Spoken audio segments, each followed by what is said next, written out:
Olá, estamos de volta aí, a parte 2 da nossa aula, dando continuidade ao tema potencial elétrico. Tá? Agora nós vamos discutir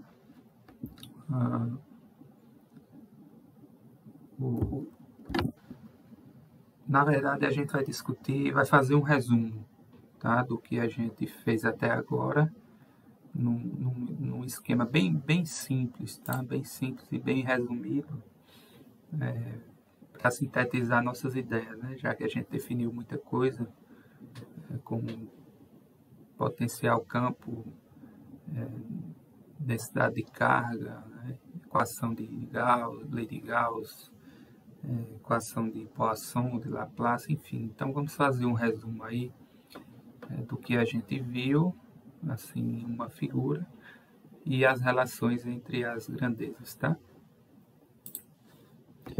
Então, seria aqui resumo.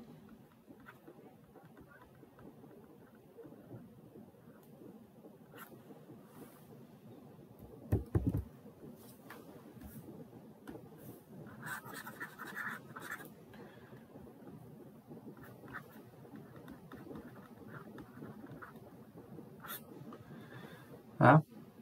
Então, ó, a gente tem... a gente viu, né, que a gente tem três quantidades fundamentais, né? Tem fazer uma bolinha aqui representando densidade de carga, ρ, né? A gente tem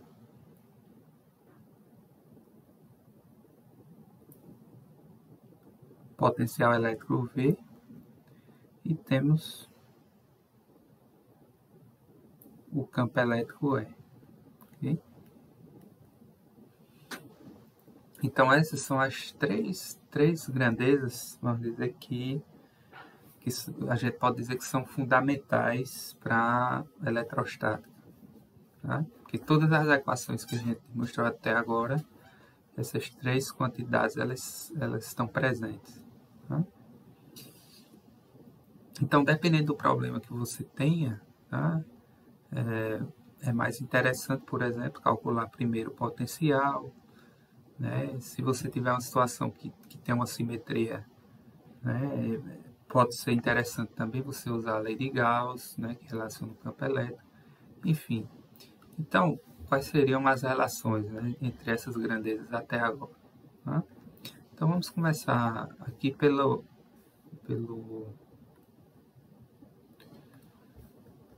entre ρ e E. Né? Eu vou fazer duas setinhas aqui, uma indo e uma voltando. Né? Ou seja, essa daqui vem para cá, essa daqui vem para cá. Né? Então, como é que eu calculo E a partir de ρ? Ou seja, se eu tiver ρ, como é que eu chego no campo elétrico? Né? Isso aí a gente viu que foi a lei de Gauss, né? Desculpa, a lei de Coulomb. Né? Que o E, tentar fazer inclinado aqui. Não sei se vai dar certo. Não. Acho que não.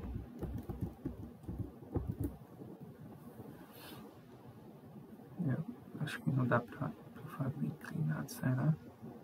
Deixa eu ver se eu consigo. Inclinar um pouquinho aqui para ver se eu consigo.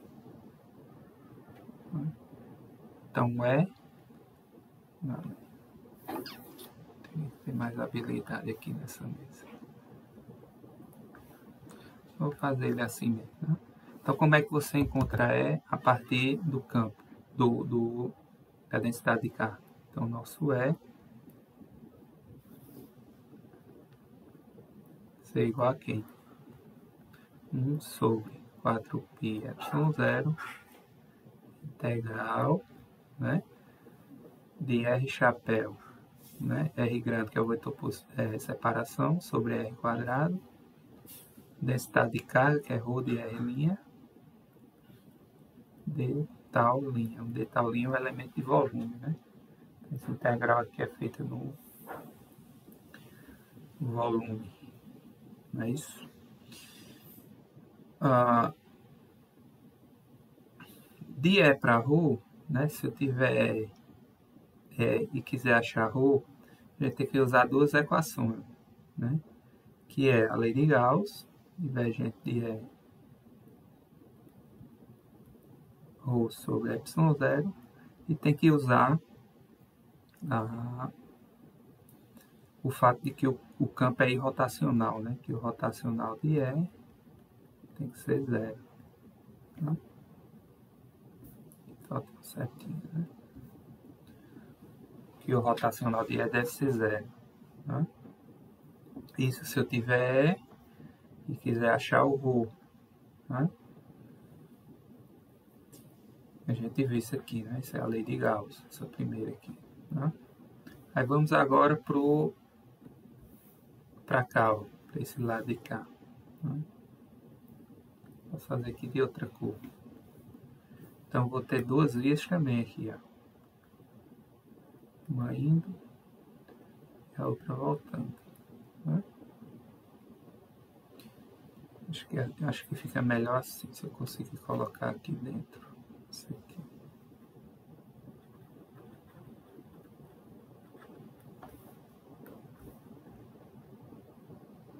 Aqui, ó.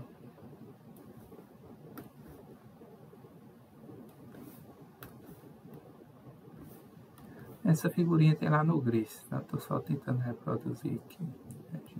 E é igual a ρ sobre ε0 e rotacional de E igual a zero. Tá? E daqui para cá eu posso ter também duas possibilidades, né? Uma indo e outra voltando. Uma para cá e outra para cá. Como é que eu calculo? Isso aqui a gente viu no comecinho do capítulo, né? Como é que eu calculo o potencial a partir do campo? Ou seja, essa primeira daqui, ó, foi a primeira que a gente fez, né?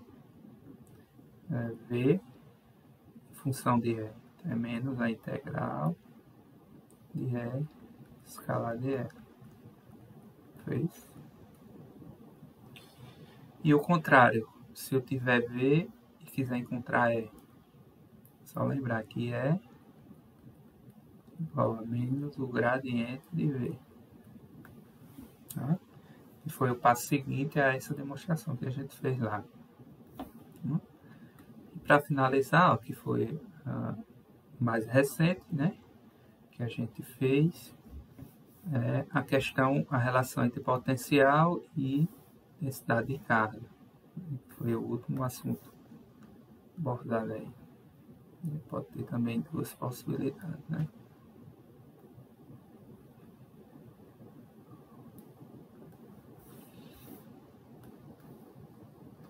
Posso ter um indo aqui.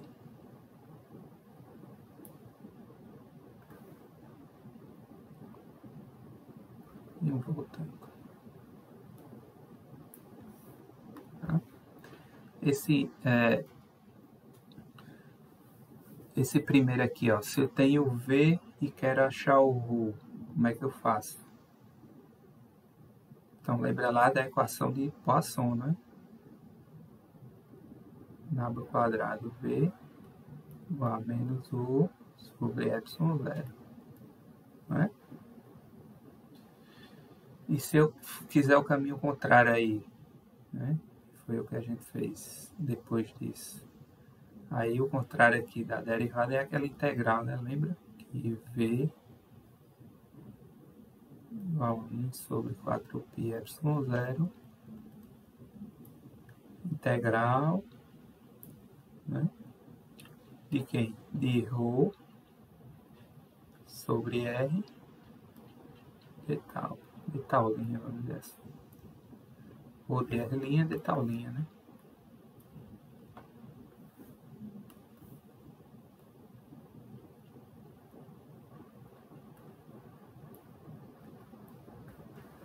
Ou de R'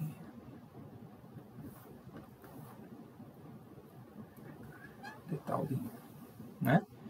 Então, ó, esse é o resumo da eletrostática, tá?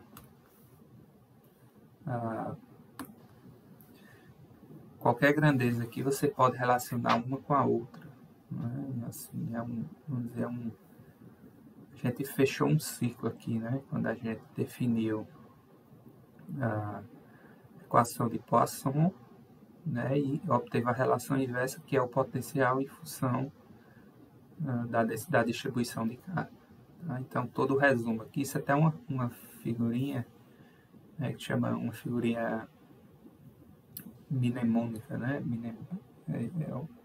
Acho que o termo é esse. Tá? Para você memorizar, tá? Caso você precise aí, é só olhar aqui o que é que você quer obter e a partir de que grandeza você vai partir, né? Se é do densidade de carga, se é do potencial ou se é do campo. Tá? Agora vamos para as condições de controle.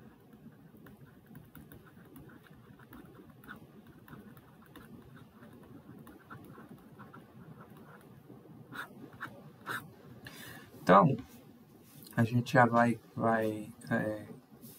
começar, né?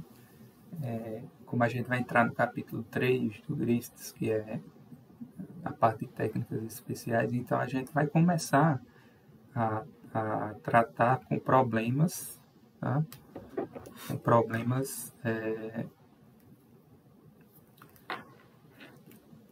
mais sofisticados, tá? Da eletrostática. Então, deixa eu colocar aqui. Então vamos trabalhar com problemas mais complicados, né? mais elaborados da eletrostática, ok? Então é interessante a gente saber, por exemplo,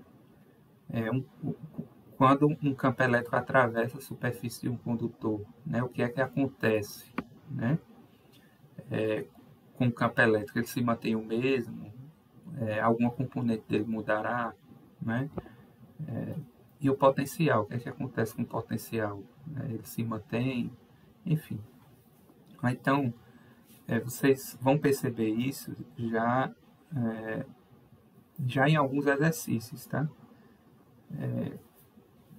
Que o campo, em geral, ele sofre uma descontinuidade, ou seja, quando o campo atravessa uma superfície carregada, ele não é o mesmo, né? Alguma componente dele vai mudar, tá? Devido às cargas que estão lá naquela superfície. Tá? Então, em geral,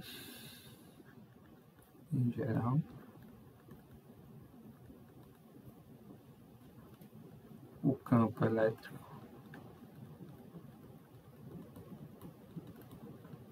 sofre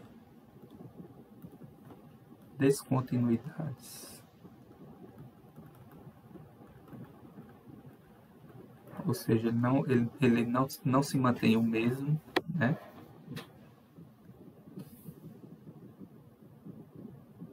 Ao atravessar superfícies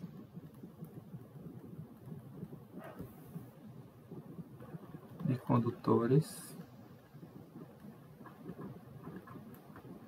carregados.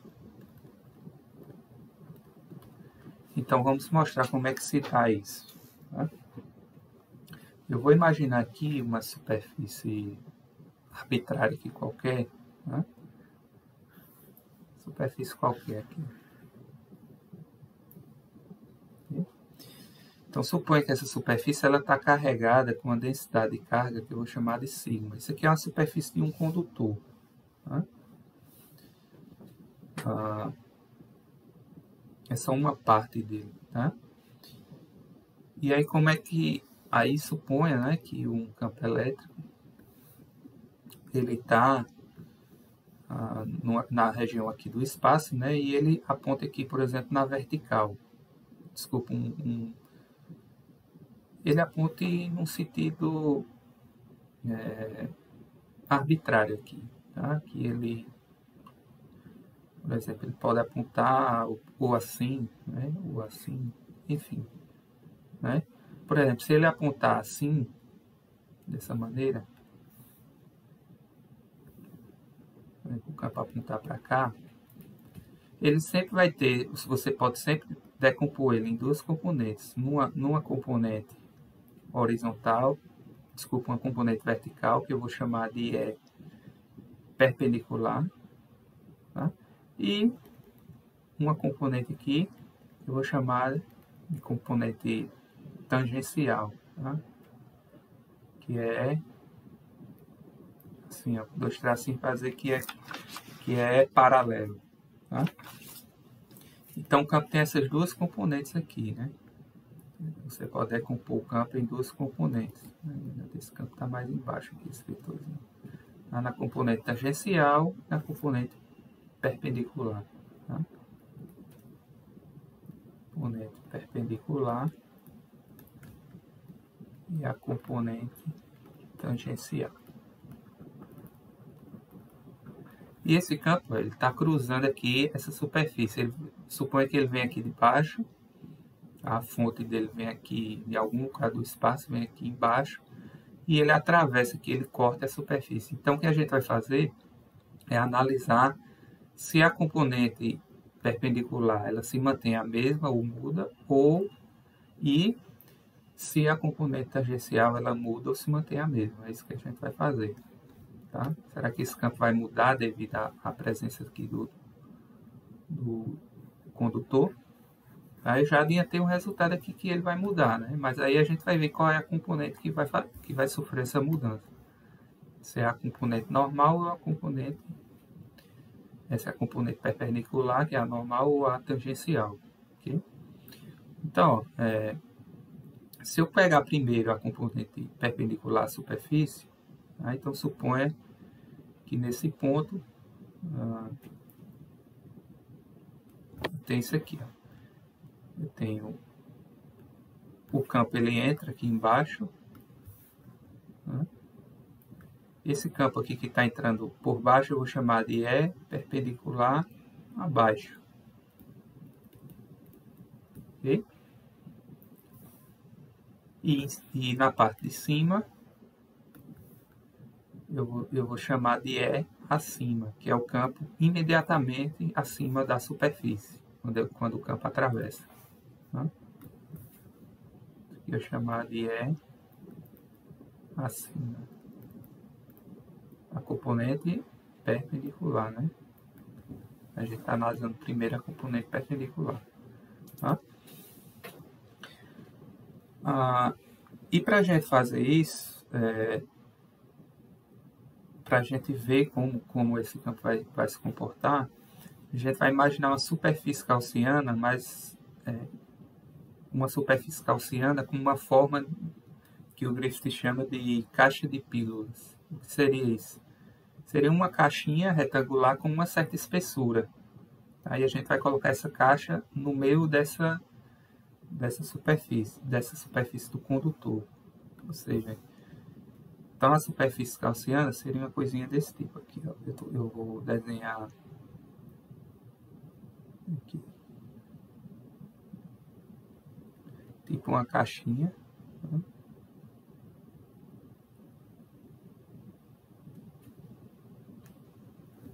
Deixa eu tentar fazer aqui. É uma caixa que ela está passando para o outro lado. Tá? Assim.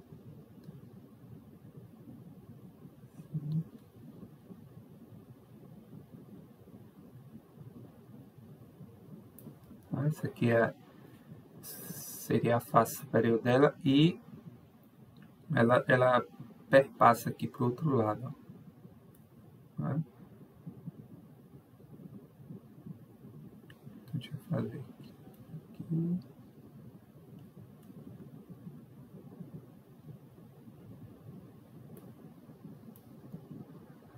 Ó, a área dela é A. Tá? Essa caixinha, isso aqui é só o lado de cima. Tá? O lado de baixo é você projetar essa caixinha na parte de baixo aqui. Ó. Vou fazer pontilhadozinho. Essa caixa seria, essa parte pontilhada aqui, ó, seria a parte da caixa no lado de baixo da superfície, tá? Estou fazendo pontilhado porque não dá para a gente ver, né? Através da superfície aqui. Essa superfície é uma superfície, vamos dizer, metálica. Então a gente tem essa caixinha aqui em cima e tem uma caixinha idêntica, sendo que do outro lado, de baixo. Tá? E aí essa caixinha tem uma espessura aqui. Né? Tem uma espessura que eu vou chamar de epsilon. Tá? É a espessura da caixa. Tá? Ok, então, o que é que a lei de Gauss diz? O que é que a lei de Gauss diz?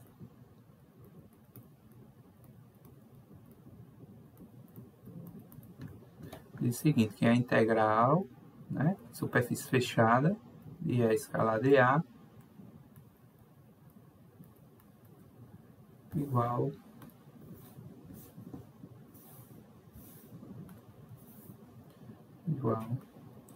a carga que está envolvida, né, encerrada pela superfície. Tá? Sobre epsilon zero, né? Sobre epsilon zero. Tá? Ok. A minha superfície gaussiana é essa azul aqui, ó. Isso aqui é uma superfície gaussiana, né, que eu imaginei como forma de caixa de pílulas. Tá? Então, aí vamos aplicar aqui, ó, a lei de Gauss para esse probleminha aqui, ó, para essa caixa de pílulas. Tá?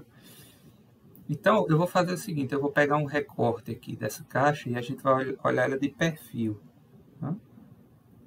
Então, se a gente olhar essa caixinha de perfil,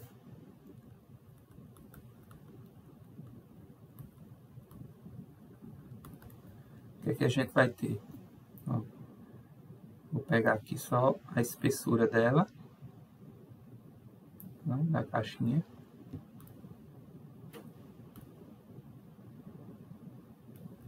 A espessura é epsilon, né? Aí vamos analisar aqui, ó. Aqui em cima a gente tem o vetor campo acima, não é? Fazer aqui. A gente tem o vetor campo acima e embaixo a gente tem o vetor abaixo, né? Então aqui é o meu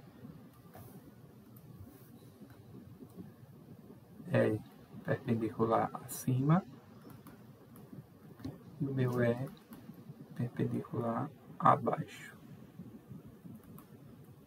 Tá?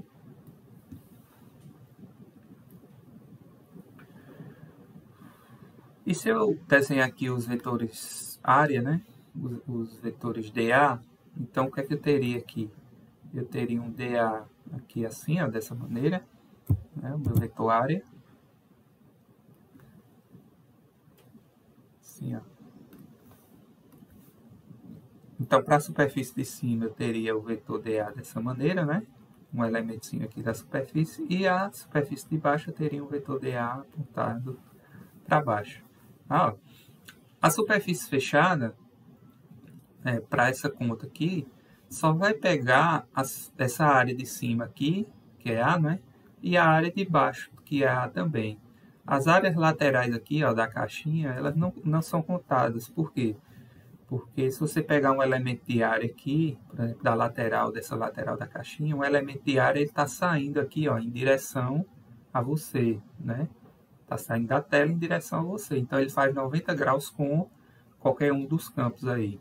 Então, o fluxo aí nessa lateral é zero, como em qualquer outra lateral aqui, que você escolher da caixa.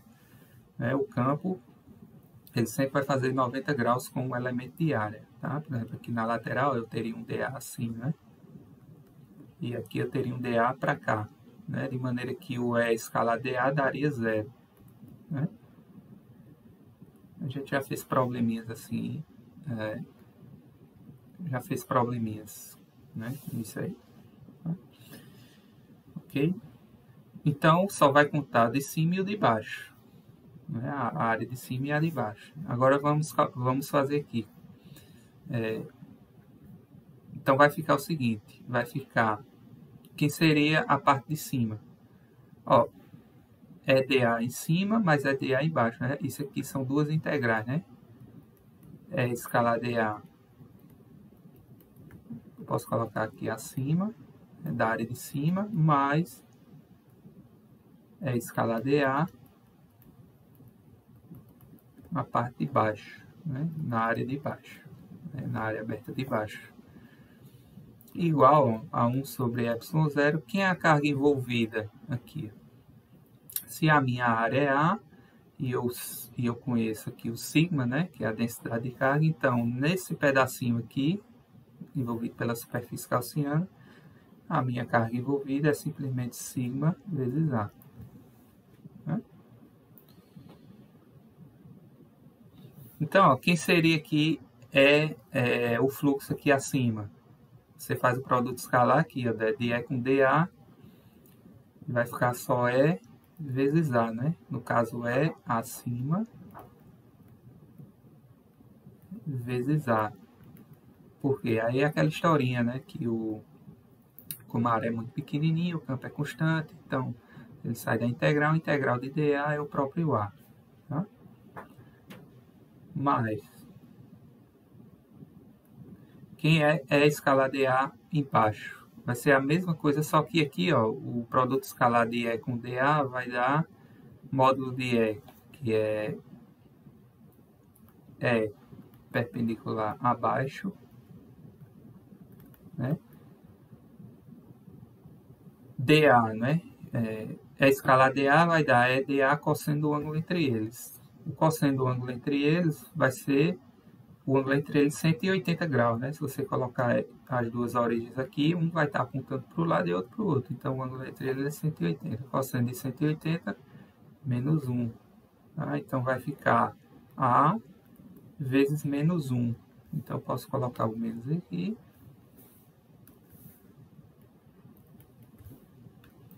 Posso colocar o menos aqui. E aí, a gente calculou o fluxo, né? Que é o lado esquerdo aqui, o fluxo. O fluxo é o fluxo de cima menos o fluxo de baixo, né? O fluxo líquido do campo elétrico. Igual a 1 sobre ε0, sigma A. Então, ó, cancela aqui A. Então, o resultado disso aqui é acima, perpendicular, menos E abaixo. Né? A componente perpendicular é simplesmente sigma 1 sobre ε0 que multiplica sigma. Né? Então, o que é que isso quer dizer? Quer dizer, ó, que se você jogar o E abaixo para o outro lado, né? Então, você escreve E acima igual a E abaixo mais sigma sobre ε0. Conclusão. A componente, né? Acho que aqui eu passei por cima da minha imagem. Deixa eu fazer assim. Sigma sobre ε0. Pronto. Então, a conclusão daqui, ó, é que... Primeira conclusão.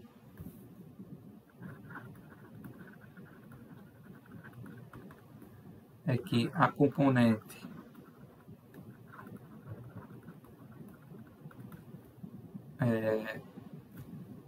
ortogonal, né, a componente perpendicular,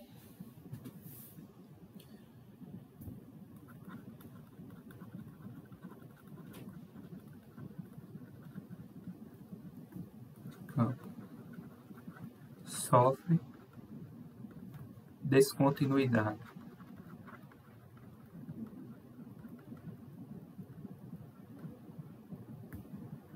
Né? Ou seja, E abaixo vai ser diferente de E acima, né?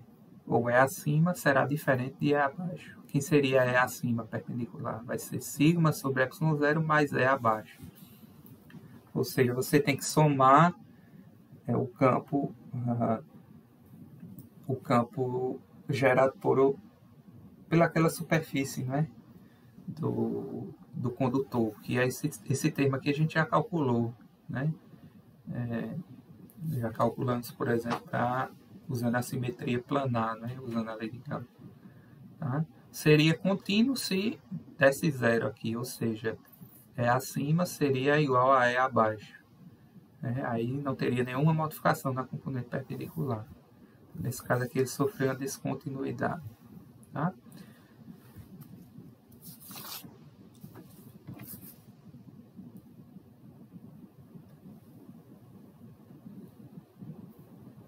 E a componente tangencial? O que é que acontece com a componente tangencial? A gente fez para a componente perpendicular. Quanto a componente tangencial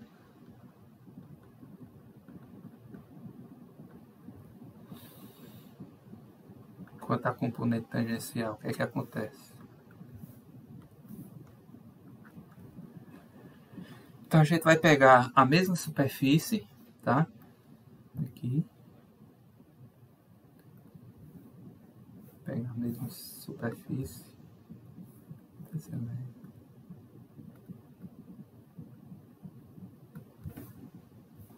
Então vou desenhar aqui arbitrária a mesma superfície. E agora eu vou desenhar novamente os campos, tá?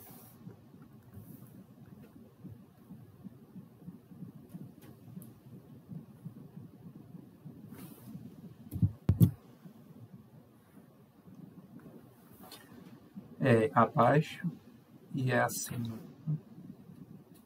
Desculpa, agora é o tangencial, né? Então, tangencial, vamos supor que seja aqui, ó.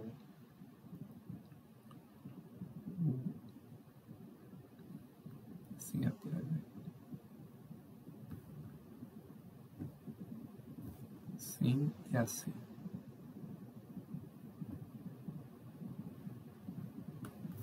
Então, suponha aqui que o tangencial acima seja E acima. Né? Isso é só o módulo dele, né? Que eu estou representando aqui. E aqui o E abaixo. Tá?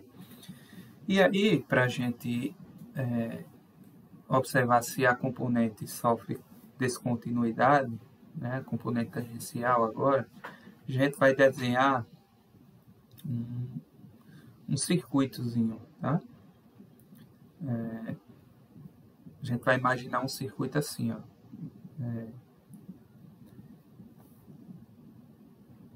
Deixa eu desenhar também.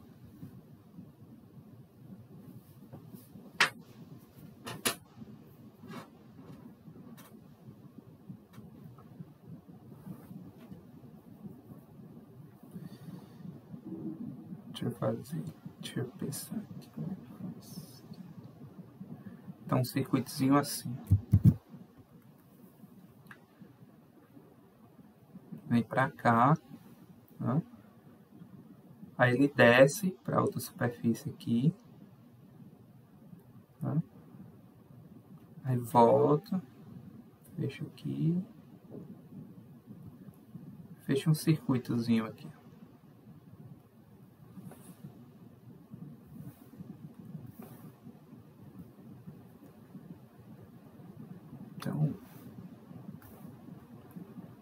Então, vou percorrer esse circuito aqui. Eu desço, passo pela superfície, tá? Aí faço esse caminho e subo de novo para cá, ó, até esse ponto aqui em cima. Tá? É como se eu pegasse esse quadradinho aqui de lado, eu fizesse isso aqui, ó. Fosse para cá, aí descesse, fosse para cá e voltasse. Tá? Ao longo aqui do quadradinho. Tá? Eu pegasse aqui essa lateral aqui, por exemplo, tá? Eu estou fazendo esse caminho aqui, estou percorrendo aqui a lateral da minha caixa de pílulas, tá? É isso que eu estou fazendo aqui, ok? Lembrando que aqui a espessura, né, da lateral dele vale epsilon, tá? Então, se eu percorrer esse caminho, tá?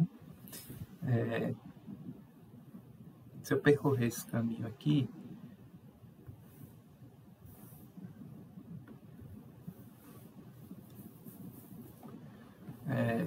sabendo que, né, se você lembrar, eu tenho que lembrar que o rotacional do campo elétrico é zero, né? Isso é uma condição para que ele seja um campo eletrostático, né? O que implica, se você aplicar o teorema de Stokes, é que você fizer uma integral de linha, né, um caminho de E escalar dl, tem que ser zero, tá? Então, ó, vamos aplicar essa integral para esse caminho aqui, tá? Usar essa condição. Então, a integral fechada aqui, né? Nesse caminho tem que ser zero para o campo elétrico, tá? Então, ó, ainda, como eu peguei uma caixinha, né, mas bem fininha, tá? De maneira que o E, ele é bem fininho, né? A minha espessura ela é bem pequena, tá? Então, se eu fizer essa espessura pequena, eu posso desprezar, ó, esses dois caminhos da laterais aqui, porque esse E vai ser tão pequeno, tá? Que eu posso cancelar aqui, ó, o caminho desses dois, ó, daqui e daqui, tá? Cancelar esses dois caminhos. Então, só vou considerar esse caminho daqui, que está na superfície de cima, e esse caminho aqui da superfície de baixo, voltando, tá? Então, a minha integral de caminho ali não vai ter esses dois caminhos, só vai ter esse daqui e esse daqui, tá? Então, vai ser E escalar dl acima, mais, né, E escalar dl abaixo. Isso aqui tem que ser igual a zero. Quem é escalar dl acima?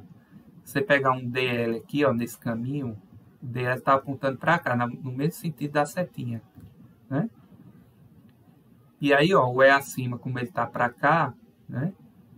Eu escolhi ele para ser paralelo a esse caminho aqui que eu estou escolhendo. Eu posso escolher qualquer caminho, lembra? Ó, isso aqui vale para qualquer caminho. Então, eu estou escolhendo o caminho que está facilitando o meu cálculo. Então, esse caminho aqui eu estou escolhendo para que seja paralelo a E paralelo acima, né? A componente paralela do campo. Então, quando você faz o produto escalar dele com um elemento de linha, né? Aqui, vai ser simplesmente EDL, né? Ou seja, E paralelo acima vezes o tamanho do caminho que você está percorrendo aqui. Então, suponha que esse pedacinho aqui seja L. O resultado não vai importar, tá? E embaixo a mesma coisa, né? Seja L, só que voltando. Então, a integral de linha aqui, ó, indo daqui para cá vai ser E acima vezes L, né? Porque é paralelo, o produto escalar vai dar cosseno de 0,1, tá? E voltando, o que é que eu vou ter? É abaixo, paralelo, escalar dl. Então, vai ficar E abaixo vezes L, né? Quando integrar dl vai dar L, cosseno de... Agora, ó, quando eu estou voltando, então o dl aponta para a direita e o E abaixo está apontando para a esquerda. Então, vai ser cosseno de 180, que é menos 1. Né? Então, aqui vai ficar menos. Tá? Se você fizer aqui o produto escalar igual a zero. Ou seja, você pode dividir os dois lados por L. Aí você cancela aqui esses dois L. Quando joga o outro termo para lá, significa que é acima. Vou fazer aqui mais assim. Significa aqui, ó, que é acima. Componente paralela do campo vai ser igual a E abaixo.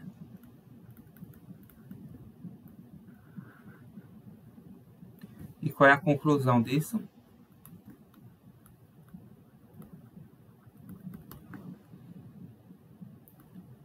A componente paralela do campo à superfície do condutor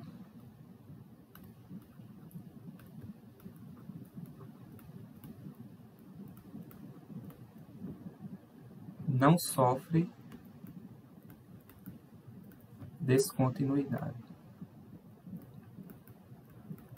Ou seja, a componente se mantém a mesma. Tá? A componente paralela aqui, ó, a superfície do condutor, né, que está carregado com a densidade 5. Então, a densidade de carga ela não vai fazer nenhum efeito na componente paralela do campo. Tá? Mas na componente perpendicular, né, componente perpendicular, a gente viu, né, que vai ter uma descontinuidade. Tá? E aí, quando você somar a componente paralela com a componente perpendicular, obviamente, o campo, ele, em geral, né, quando você faz o campo total, ele vai sofrer sim uma descontinuidade, mas apenas devido à contribuição perpendicular, tá? A sua contribuição perpendicular. Tá? Ou seja, eu posso resumir, né, então, conclusão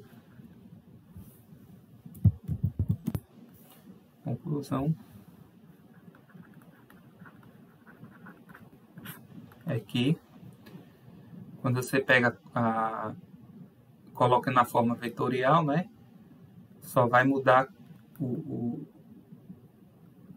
a componente perpendicular, então vai ficar E acima menos E abaixo. Né? Agora sim, vetorial vai ser quem? Vai ser sigma sobre ε0, né? N chapéu.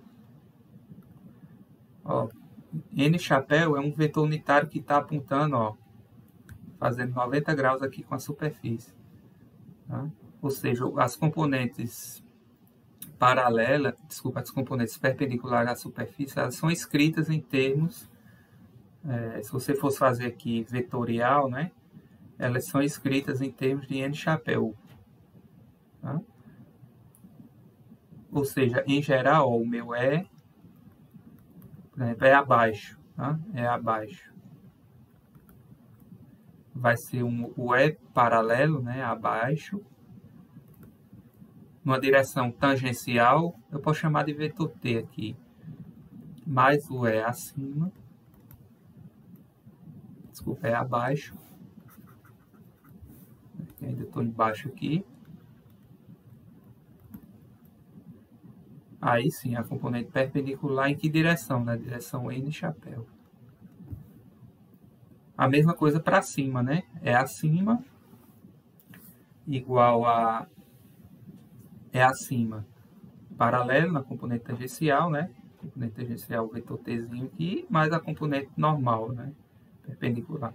De maneira que você faz é acima menos é abaixo, né? Só vai pegar aqui, ó, as componentes... só vai pegar as componentes perpendiculares, né? De maneira que essa paralela aqui, ó, tangencial vai se cancelar com a do outro. Quando você fizer a diferença, vai dar justamente essa equação vetorial aqui. Tá?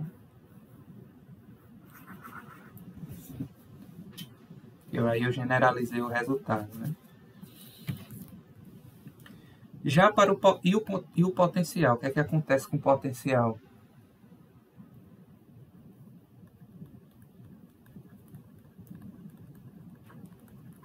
O que é que acontece com o potencial quando eu atravesso de uma superfície para outra aqui do condutor?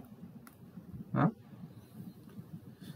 Então lembra, ó, se eu pegar V acima menos V abaixo, vai ser o quê? Menos a integral. Eu vou pegar dois pontos aqui daqui, ó, um de baixo e um de cima, tá? De E escalar de E. Tá? Ou seja, é como se eu pegasse isso aqui, ó. Vou pegar aqui a superfície. Tá? Eu pegasse um ponto aqui em cima. Esse ponto não está na superfície, tá? Ele está acima da superfície, aqui em cima. E esse ponto aqui, ó, está aqui, por exemplo. Tá? Então, por exemplo, aqui seja o ponto A e aqui seja o ponto B. Né? Eu fiz até aqui um desenhozinho. Né? Esses pontos aqui, ó, eles são, vamos supor, essa linha reta aqui. Tá? Então, ele atravessa a superfície e desce até o ponto A. Tá? E como isso aqui, lembrando que o meu epsilonzinho tende a zero, né? Ó, ele é bem fininho, né? Então, se epsilon tende a zero, então significa que o caminho aqui, ó, vai dar zero, né? O elemento de linha vai dar zero, ou seja, meu DL vai tender a zero, a superfície é bem fininha, né? Então, V acima menos V abaixo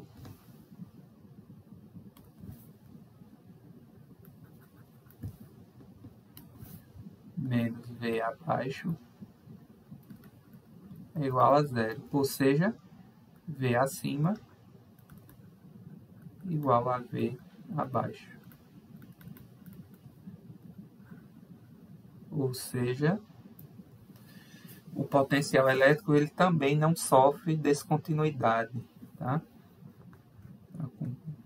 Conclusão,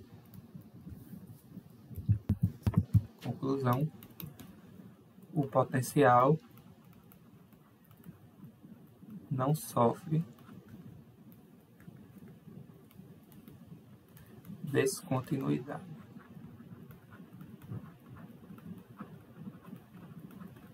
Ele é o mesmo, se você pegar aqui pontos abaixo ou acima, né?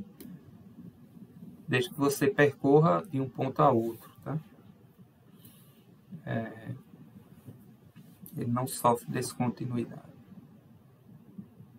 Tá? Já se você tomar o gradiente de V, aí sim, o gradiente de V ele vai pegar a descontinuidade, tá?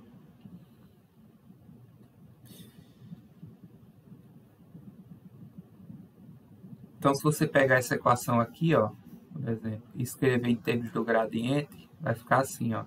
Quem seria acima? Gradiente de V acima. Aqui, na verdade, menos, né? Menos o gradiente. Aí, aqui, menos com menos dá mais. Gradiente de V abaixo, né? Seria sigma sobre ε0n. Aí sim, o gradiente ele herda a descontinuidade. Tá? E aí como é que a gente pode escrever isso aqui? Deixa eu pegar aqui um pedacinho. Aqui.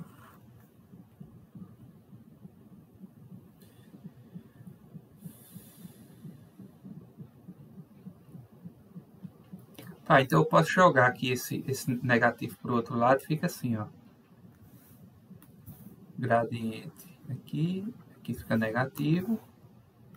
E aí eu jogo o sinal aqui para o outro lado.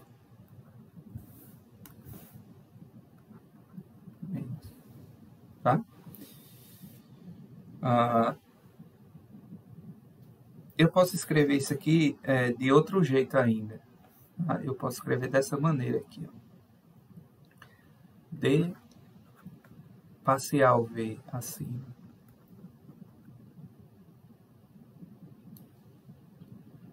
menos, parecendo vacina aqui o nome, né?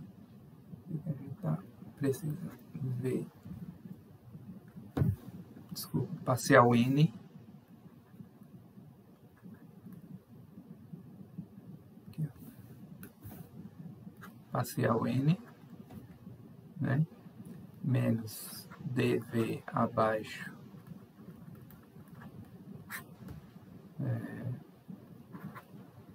dN igual a menos sigma menos 1 sobre ε0 sigma.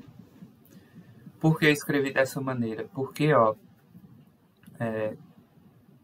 se eu fizer o produto escalar dos dois lados aqui, foi o que eu fiz, ó. eu fiz o produto escalar dos dois lados da equação por n chapéu. Aí eu defini uma coisa aqui, ó. Se eu fizer n chapéu, que multiplica tudo isso aqui, ó. E aqui n chapéu também. Ó, n chapéu com n chapéu dá 1, então morreu aqui. Tá? N chapéu com isso aqui eu chamei de dv dn. Tá? Ou seja, eu posso definir dv dn como n chapéu escalar gradiente de v. É o que a gente chama de derivada normal. Então, a derivada normal é simplesmente o produto escalar do vetor normal aqui, ó, que faz 90 graus com a superfície. Meu vetor n, com o gradiente de v.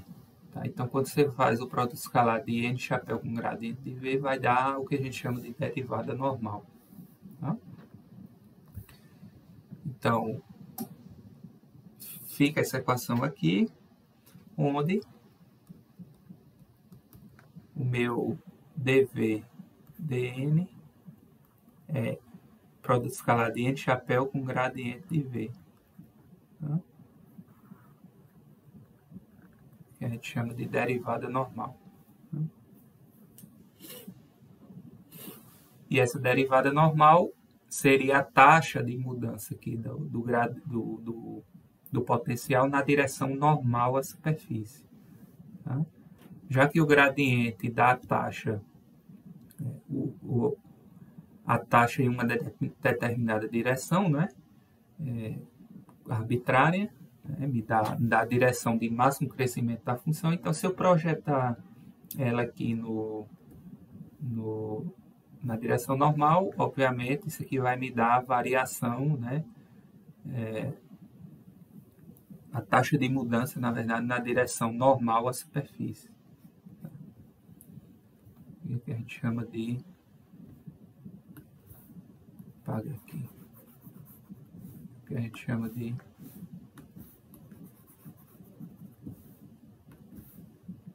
derivada normal do potencial. Tá? Então, a observação que a gente tem que fazer é que essas relações, ó, tanto V acima como V abaixo, e para os campos também, é acima, é abaixo, são para pontos imediatamente acima e imediatamente abaixo da superfície do condutor, né? Por isso que eu fiz o epsilon tender a zero, porque são pontos que estão bem próximos aqui, ó, tanto da superfície de cima como da superfície de baixo. Tá? Obviamente, se eu pegar outro ponto aqui, ó, né, aí essas relações aqui não fazem muito sentido. Tá? Porque se o campo for variável, ele vai ser variável mesmo, um campo vetorial em geral é variável, independentemente da superfície. Né? Então, a gente não conseguiria contabilizar o efeito da superfície para pontos que estão distantes, mais distantes aqui de pontos muito próximos da superfície. Né? Então, isso só foi possível porque a gente fez a caixinha, né, aqui, a superfície gaussiana, tender a zero a espessura, que é justamente para a gente limitar, né, a pontos que estão muito próximos aqui da superfície. Né? A gente fez essa espessurazinha aqui, ó, tender a zero, né, porque aí são pontos que estão aqui, ó, bem próximozinhos, tanto da superfície de cima como da superfície de baixo. Tá? Então, isso vai servir para a gente no capítulo 3, quando a gente estiver resolvendo problemas de contorno, tá? Usando condições de contorno.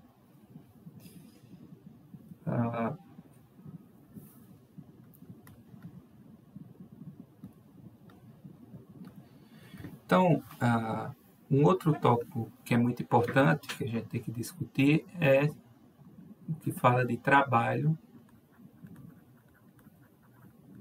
e energia na eletrostática.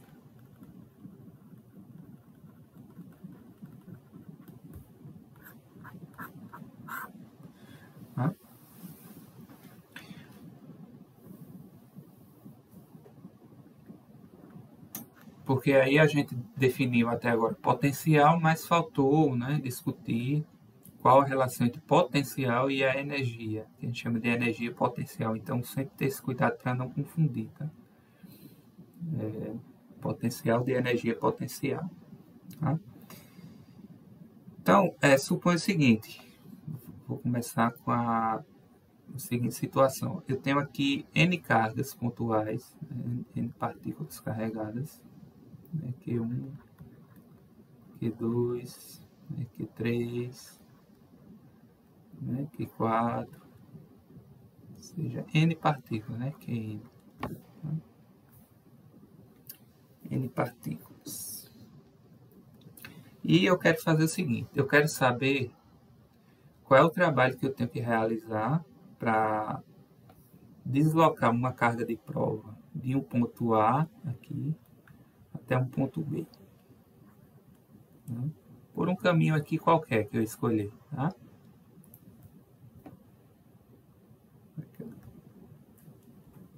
Ou seja, se eu pegar uma carga de prova aqui, chamada de Q grande. Tá? Então a pergunta é, qual o trabalho necessário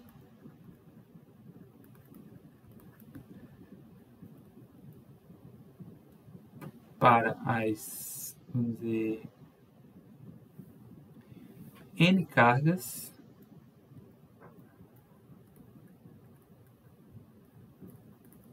deslocarem a carga de prova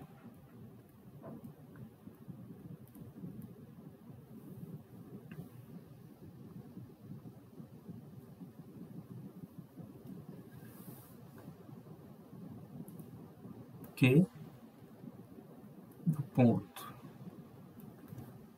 A, ponto A,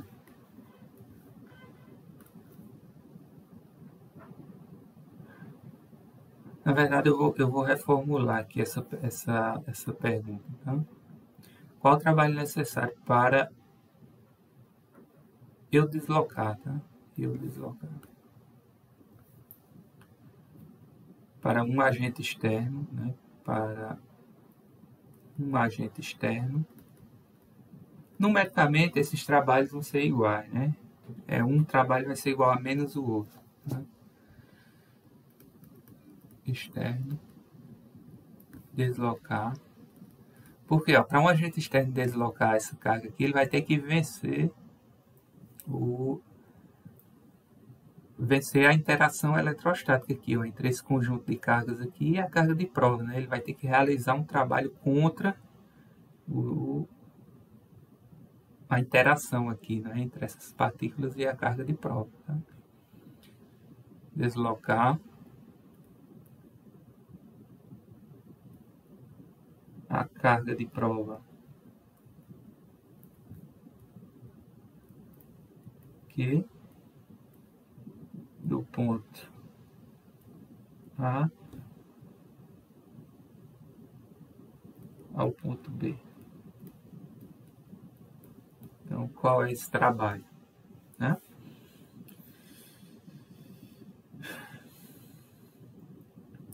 Então, se essas N cargas elas exercem uma força na carga Q de módulo, não, uma força Q, né? Uma força do tipo F igual a Q vezes E, onde E é o campo gerado por todas essas partículas, tá? Então a força que essa partícula aqui está submetida vai ser simplesmente o valor da carga, o valor dela, vezes o campo que essas partículas estão gerando, né? Aqui. Tá? Então, para eu fazer deslocar essa carga, eu vou ter que realizar uma força que vai ser o negativo dessa, ou seja, que vai ser menos F igual a menos Q vezes E. Então, tenho que realizar uma força desse tipo, né, para vencer a interação aqui das partículas com a carga de prova. Tá? Então, o trabalho que eu tenho que realizar é simplesmente pela definição do trabalho, né? F escalar dl, né? Escalar dl. Mas o meu F é menos Q vezes E, né? A força que eu tenho de realizar. Então, Q é constante, integral de A a B, de E escalar dl. E aí, como a gente viu, ó, essa integral de A a B, na verdade, o negativo dela é a definição de DDP, né? Diferença potencial que a gente já mostrou. Então, fica menos Q, desculpa, mais, né? Que o menos aqui vai pegar na definição. Então, fica simplesmente Q, que multiplica V de B, V no ponto B, menos V de A.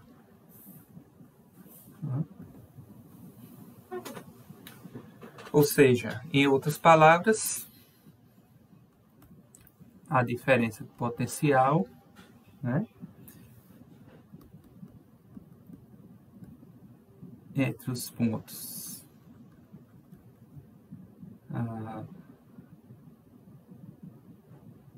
A e B, A e B, é igual ao trabalho realizado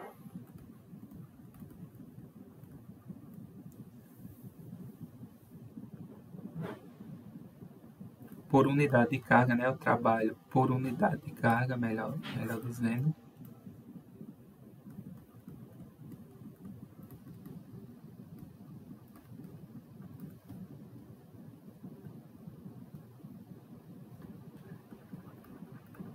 para transportar uma partícula de A até B. Tá? Ou seja, o trabalho vai ser simplesmente a carga vezes a diferença de potencial, ó, entre B e A. Tá?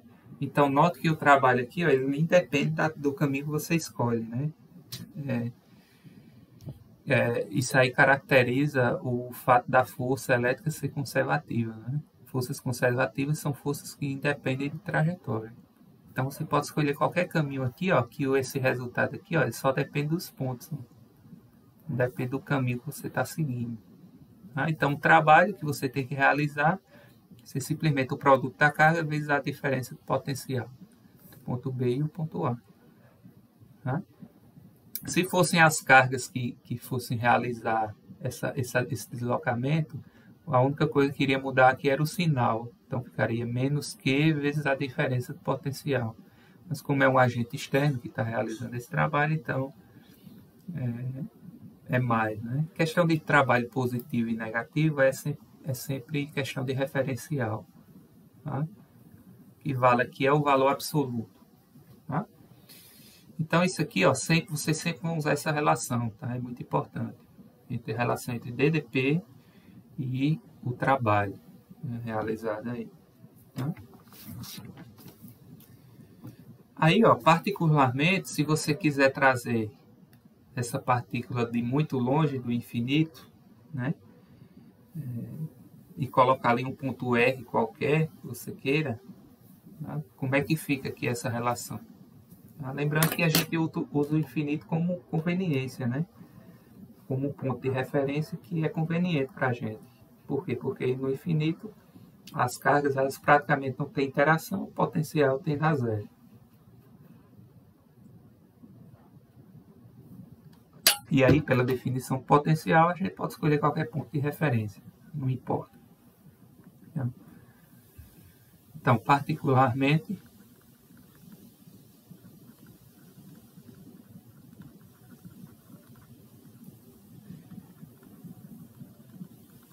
para trazer uma partícula do infinito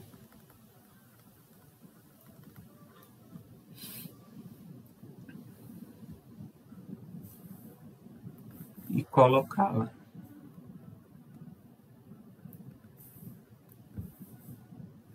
no ponto R qualquer, né, que é caracteriza um vetor posição de um ponto.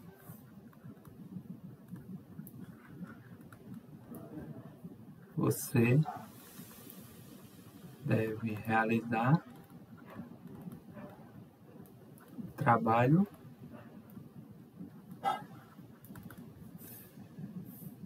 então fica W, que é o trabalho, igual a Q, multiplica V de R, né, que é para onde a partícula vai vir, menos o V de onde ela veio. Né?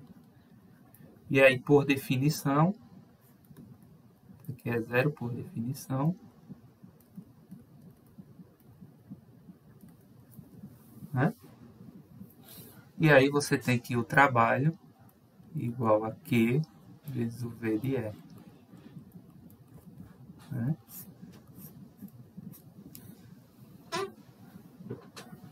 E aí, ó, quando você olha para essa relação, ó, fica claro aqui o que seria energia potencial elétrica, tá? Então, a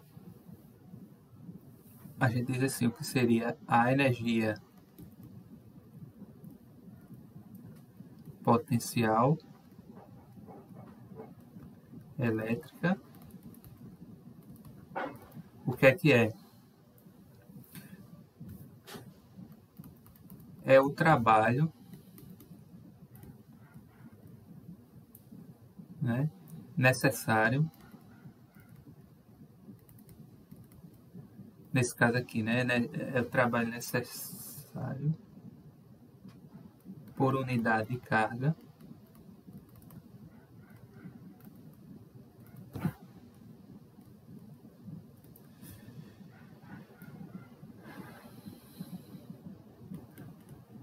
para trazer Q do infinito até o ponto E. Tá? Então, cuidado. Energia potencial, que é a definição mecânica, é o negativo do trabalho, né?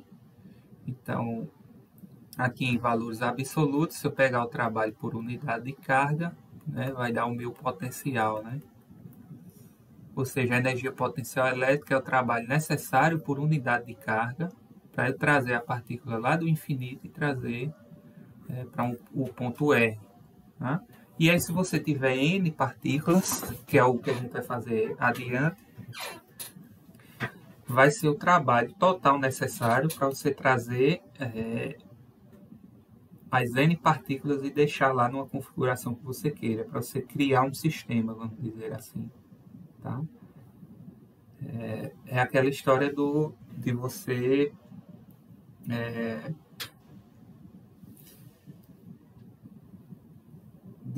por exemplo, pegar uma mola, né? O sistema mola. A força elástica é uma força conservativa também. Tá? Então você vai empurrando a mola, né? No dia que você vai empurrando a mola, você está armazenando ali energia potencial elástica, né? Então, quanto mais a mola está contraída, mais difícil fica de você empurrar a mola, né? De contrair ainda mais, ou seja, de vencer a força elástica, tá? E aí você está armazenando energia potencial ali. A mesma coisa aqui, ó. Quanto mais cargas eu tiver aqui, mais difícil vai ficar de eu trazer a partícula aqui de A para B, né? Ou seja, quando eu realizo esse trabalho, eu estou vencendo a energia potencial, né, que está armazenada ali, né? Do mesmo jeito, se eu trouxer a partícula do infinito e colocando onde eu queira, eu estou realizando trabalho, mas ao mesmo tempo esse trabalho está sendo convertido em energia potencial. Nesse caso aqui, elétrica. No caso da mola, é uma energia potencial elástica, né? Tá? Então,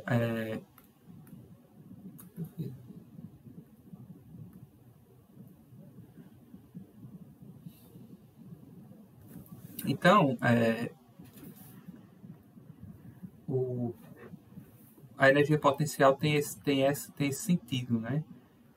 De você, que representa, nesse caso, a energia que está sendo gasta, né, para você montar uma configuração de partículas que você queira. Tá? E aí você sempre faz essa analogia para você entender melhor com o caso mecânico, né? Mesma coisa para a gente da força gravitacional. Você tem que, se você considerar a energia potencial igual a zero no solo, para você elevar um objeto, né, você está vencendo a força gravitacional e está armazenando a energia potencial gravitacional à medida que você vai elevando o objeto, né? Ele vai tendo armazenando mais energia potencial gravitacional. Se você assume o zero como sendo o solo. Então, cada vez que você sobe, fica mais difícil, né, de você realizar mais trabalho. Tá? Então, a mesma coisa funciona para as cargas também. Okay?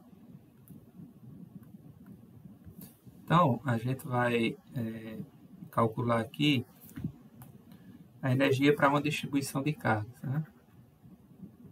Energia de uma distribuição de cargas.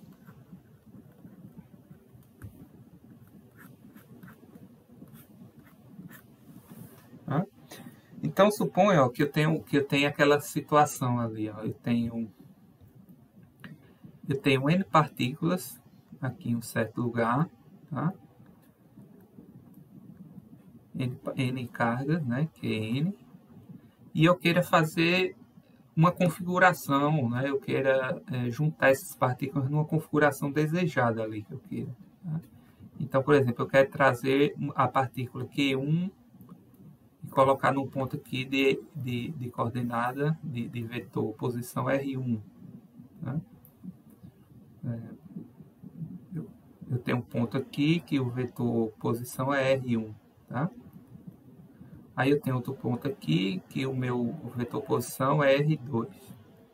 E, por exemplo, outro aqui que o meu vetor posição é R3. Tá? Então, esses pontos aqui, a distância entre eles, por exemplo, entre 1 e 2, né, eu vou desenhar aqui a distância entre eles. Tá? Então, aqui, ó,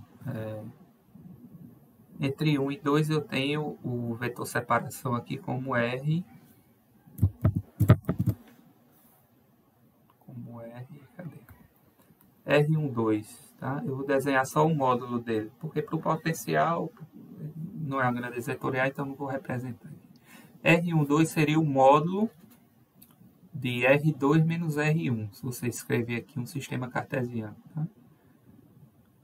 R13 aqui, ó, seria, que é a distância entre o ponto 1 e o ponto 3, seria R3 menos R1, né, o módulo do vetor. E R23 seria R3 menos R2, o módulo do vetor. Tá? Então, ó, suponha que eu faça o seguinte. Eu vou pegar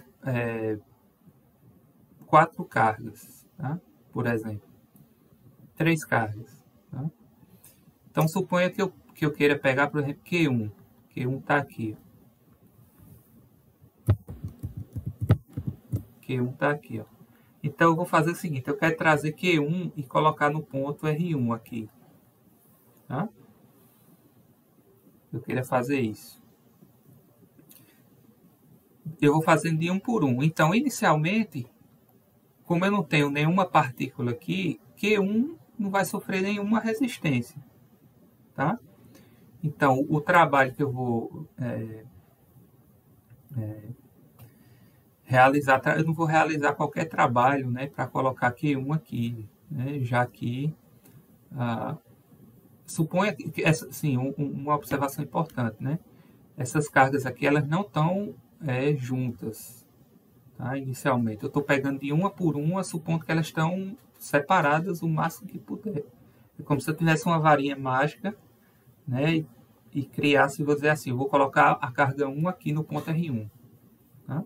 Porque se tivesse aquela configuração aqui, realmente eu tinha que realizar um trabalho maior ainda. Tá? Então, suponha que eu pegue assim do nada, né? Q1 e coloque aqui no ponto R1. então eu não vou ter nenhum trabalho. Tá? Agora, suponha que eu pegue uma Q2 e tento colocar aqui ó, em R2. Então, o que é que vai acontecer? Agora ó, eu vou ter uma resistência, porque vai ter uma interação entre 2 e 1. Né? A partícula 2 e a partícula 1. Então, essa resistência, né, eu vou ter que vencer, eu vou ter que realizar um trabalho. Então, esse trabalho, que eu vou chamar de W2, é o trabalho que eu tenho que fazer para vencer 1, vai ter que ser o quê? Por essa relação aqui que a gente mostrou. Vai ser igual a carga dele vezes a diferença de potencial que 1 está gerando ali no ponto. Tá? Que eu não fiz aqui uma continha, né? Que eu não fiz aqui a continha, ó. Tá?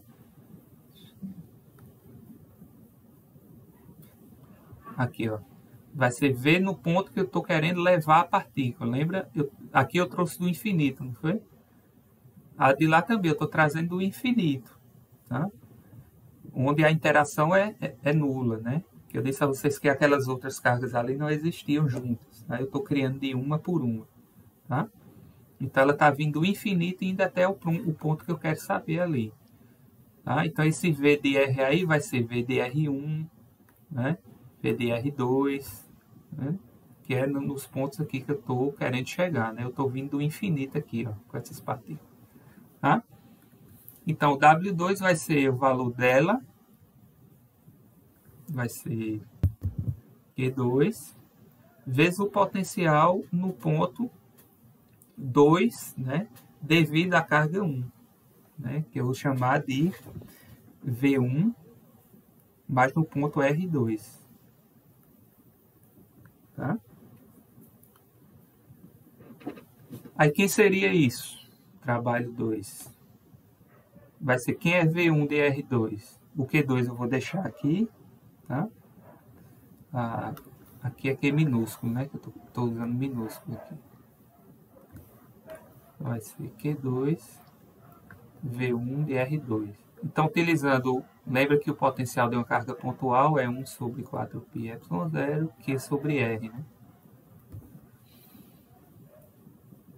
Então, Q2 eu mantenho, então fica 1 sobre 4πε0. Eu vou só inverter aqui, ó. Vou colocar o Q2 aqui, né? Que multiplica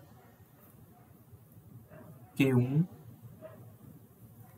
sobre, ó, no ponto R2, o potencial gerado por 1, ó, eu tenho que levar em consideração essa distância aqui, tá? Então, quem é a distância entre os dois pontos? Vai ser R1, 2. Tá? Eu só estou organizando desse jeito assim, porque vocês vão ver que vão aparecer termos que a gente vai combinar, tá? com os outros aqui. Ó, agora se eu pegar uma partícula 3, aqui ó, Q3, e eu faço o seguinte, que eu tento levar ela até esse ponto aqui, ó, de coordenada R3. O que é que vai acontecer? Eu vou ter que vencer agora duas interações, né? A da partícula 1 e a da partícula 2. Ou seja, o trabalho em 3 vai ser Q3, que multiplica V1 em R3, né? Potencial aqui, mais Q1, que multiplica V2, né? Da partícula 2 em R3. Tá? Ou seja, vai ser 1 sobre 4πε0. Aqui é Q3, né? Aqui é Q3, tá? Então, Q3, que multiplica Q1 sobre a distância entre os pontos aqui, ó, R1 e R3. R1, 3. Esse é o primeiro potencial. Mais 1 sobre 4πε0. Multiplica Q3. Aí Q2, né? que é o potencial de 2, no ponto aqui, ó. Então, em 2, né, quando a partícula aqui, ó, 2 estiver em 2, ela vai gerar um potencial aqui, que vai depender da distância, né? Que ela está até o ponto, R2, 3. Né? Então, lembrando, ó, eu tenho dois termos, por quê? Porque 2 já vai estar aqui, né? E 1 já vai estar nesse ponto e 2 já vai estar aqui. Aí agora eu vou trazer a 3. Então, ela vai ter que vencer essas duas forças aqui, de 1 e de 2. Tá?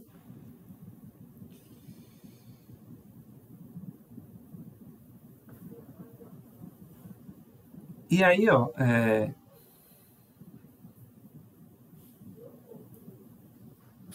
eu posso juntar isso aqui, fica 1 sobre 4πε0, Q3 multiplica Q1 sobre R1, 3, mais Q2 sobre R2, 3. Tá? Isso aqui é o trabalho 3. Ok? E aí, se eu pegar uma partícula 4, mesma coisa. Tá? Se eu pegar uma partícula 4, vai ser a mesma coisa. Enfim, o resultado disso, ó, quando você soma o trabalho total, que eu vou chamar de W, vai ser 1 sobre 4πε0, ó, que multiplica. Vou pegar o primeiro, ó, Q2. Vou colocar agora os pares, ó. Q1, Q2 sobre R1, 2 mais, ó, Q1, Q2, Q3, vou botar na ordem aqui. Q2, Q3, desculpa, Q1, Q3, né? Q1, Q3 sobre R1, 3, ó, mais, agora o outro tempo que falta aqui, ó,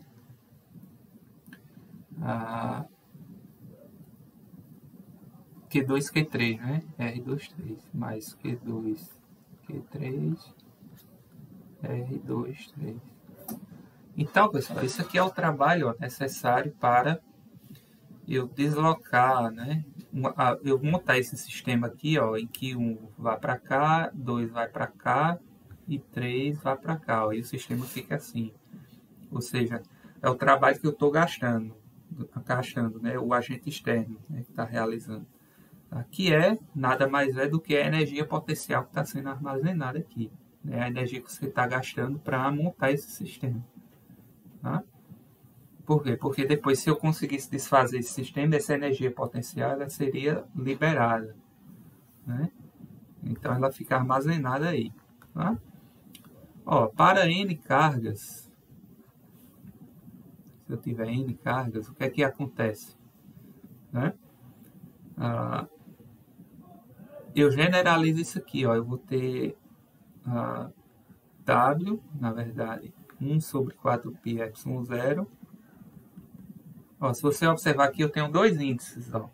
Dois índices aqui, ó. Então, eu jogo duas somatórias, né? I igual a 1, Tn, I igual a 2, J, né? J igual a 2 a N, de, ó, QI, QJ sobre RIJ. Tá? Só que eu tenho, se vocês olharem aqui, ó, tem uma particularidade, né? Esse I e J não pode ser em qualquer ordem aqui, ó. Se você observar, o segundo índice, ó, sempre é maior que o primeiro. Então, o J sempre é maior do que I. Tá? Aí sim, essa é a fórmula correta, tá?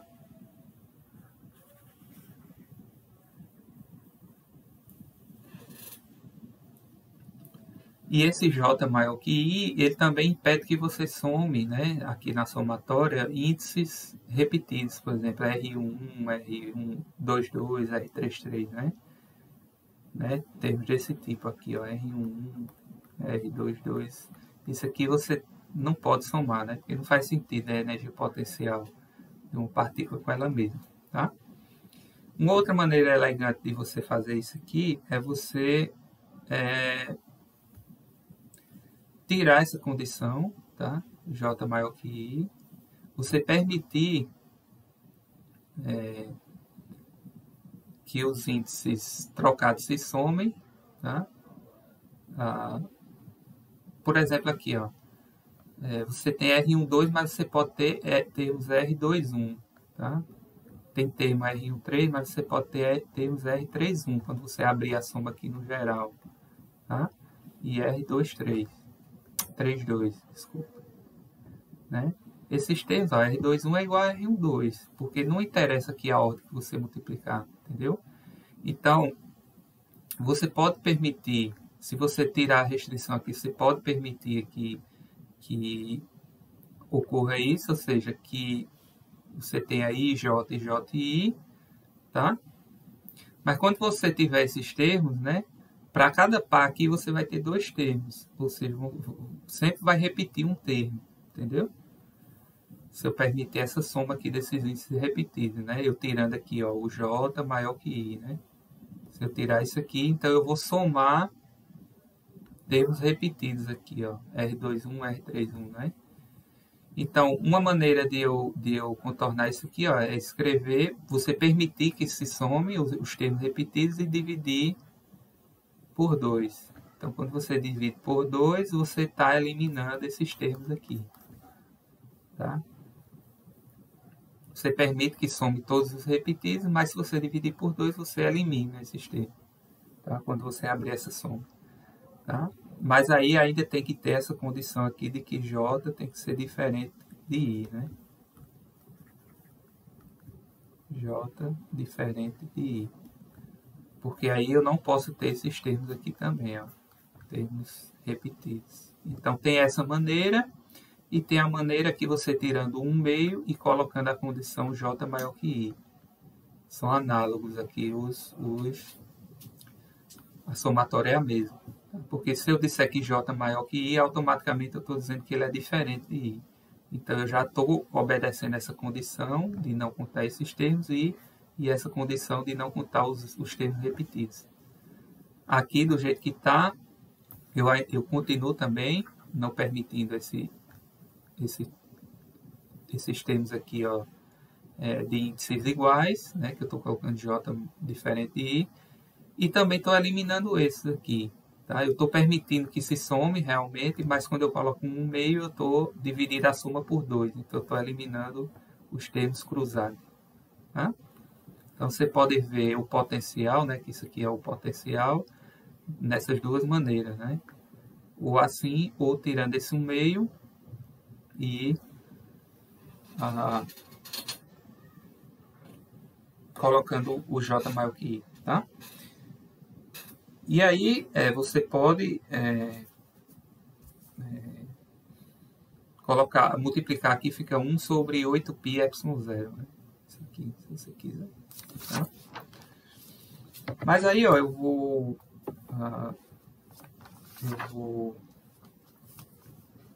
fazer o seguinte aqui, tá? Eu vou escrever dessa maneira aqui.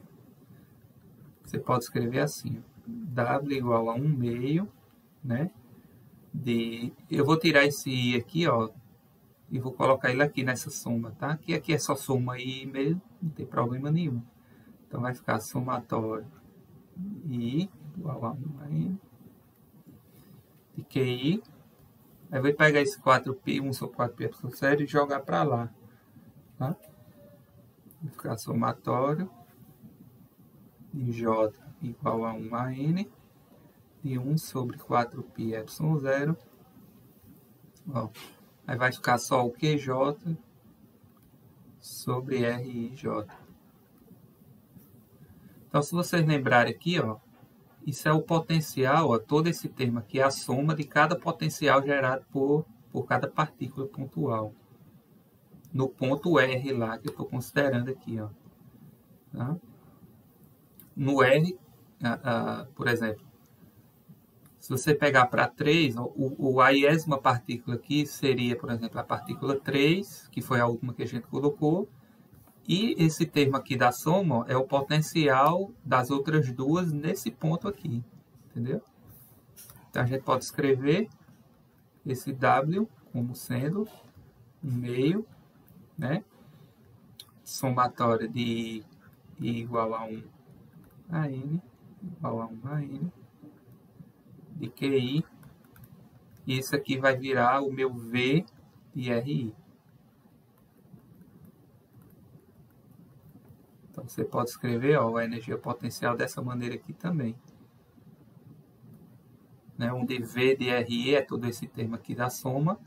É o potencial gerado pelas N-1, né? N-1 partículas no ponto onde eu estou querendo levar a iésima partícula. Tá? Que é, nesse caso aí, foi a última que eu levei, foi a 3, por exemplo. Tá?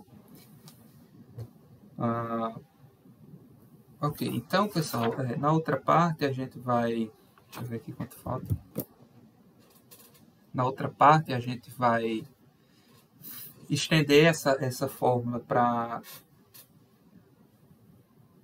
um meio contínuo, né? Estender isso aí para uma densidade volumétrica de cargas e calcular a densidade de energia, e vamos discutir aí algumas particularidades também, tá? E aí, a gente encerra essa parte. Até mais.